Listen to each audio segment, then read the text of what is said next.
करनी चाहिए और हर जगह ना अपने दुख की चर्चा होनी चाहिए। उचित जगह पर सुख और दुख की चर्चा करनी चाहिए।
ग्लानि से भर गए, आंखों से अविरल आंसुधारा बहे।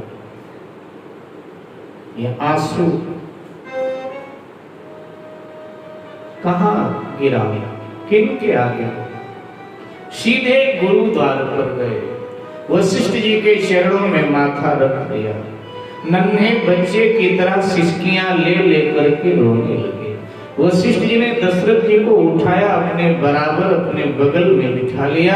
अपने उत्तरीय से चक्रवर्ती सम्राट के आंसुओं को पोंछा और कहा, क्या हुआ राजा, इस तरह से क्यों रो? दशरथ जी ने पुनः चक्र पकड़ लिया, कहा, गुरुदेव क्या सुनाऊं गुरुजी,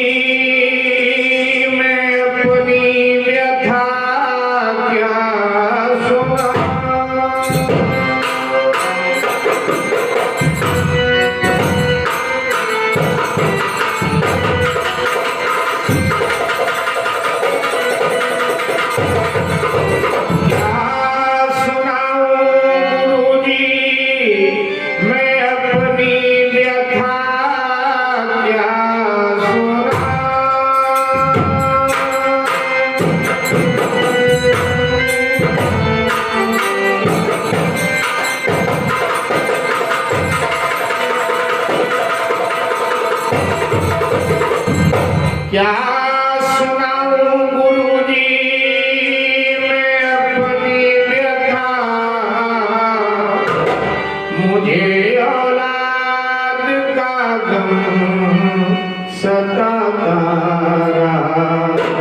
उम्र चौथी हुई अब जवानी गई, मुझे उम्मीद अपना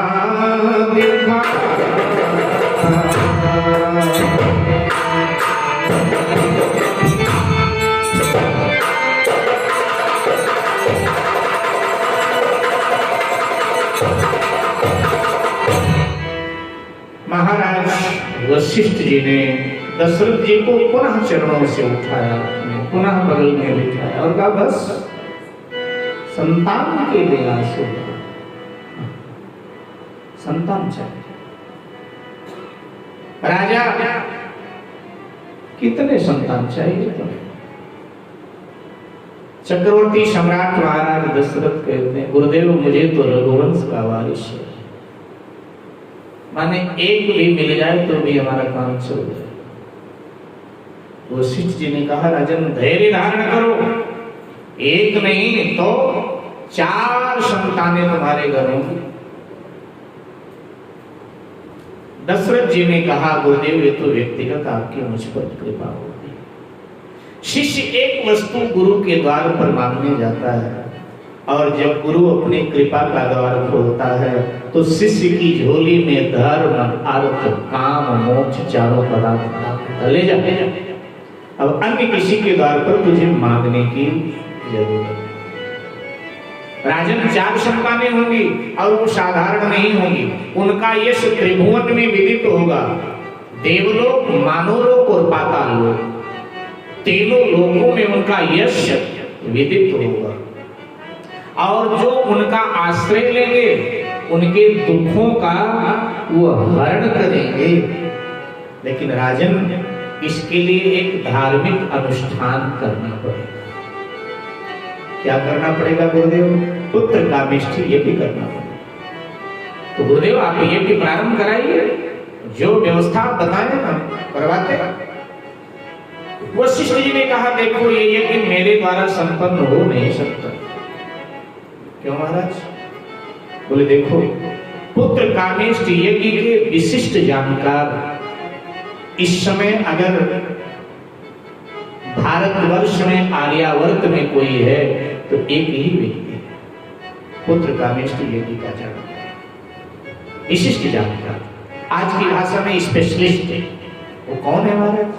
वो श्रृंगी ऋषि। उनको बुलाना पड़ेगा। यज्ञ श्रृंगी ऋषि के द्वारा होगा, तभी यज्ञ की पूर्णता होगी। तो महाराज श्रृंगी ऋषि को बुलाया। वशिष्ठ जी ने कहा, राजन तुमने आंसू बहा दिया ना आकर मेरे द्वार पर, अब तुम्हें कुछ करने की जरूरत है। अब तुम्हारी चिंता मुझे है, तुम जाकर के अपने राज्य का संचालन करो। धन्य है दशरथ जी, और धन्य है उनकी गुरु भक्ति कि जिनके लिए उनका गुरु चिंतित हो उठा।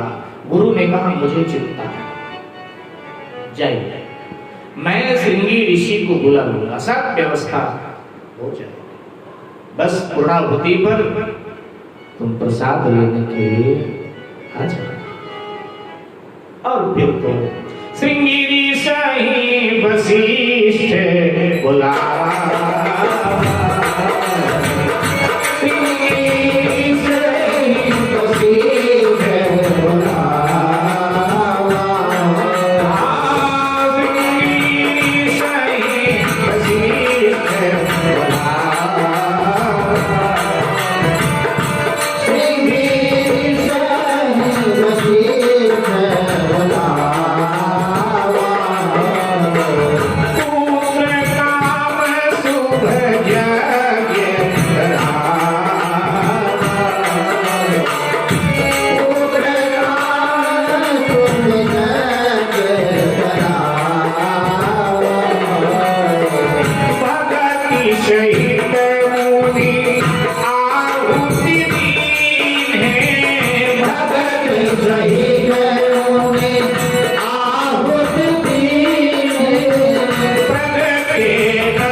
सरयू जी के पावन तट पर विशाल यज्ञ मंडप की रचना हुई। स्वाहा स्वाहा की ध्वनि से सारा वायुमंडल गूंजने लगा। वैदिक ऋचाओं का गान वातावरण को पवित्रतम बना दिया, पावन बना दिया। यज्ञ की ऊंची ऊंची लपटें आकाश को स्पर्श करने लगी। महाराज दशरथ का पुत्र कामेष्ठी यज्ञ लगातार 1 वर्ष तक चला।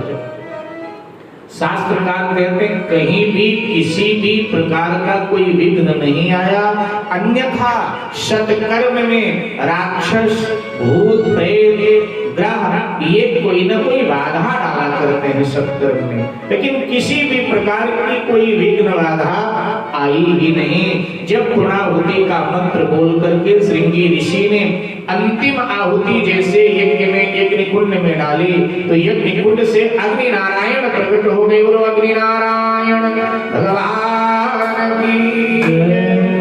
अग्नि नारायण के हाथ में, अग्निदेव के हाथ में स्वर्ण का पात्र है, उसमें खीर का प्रसाद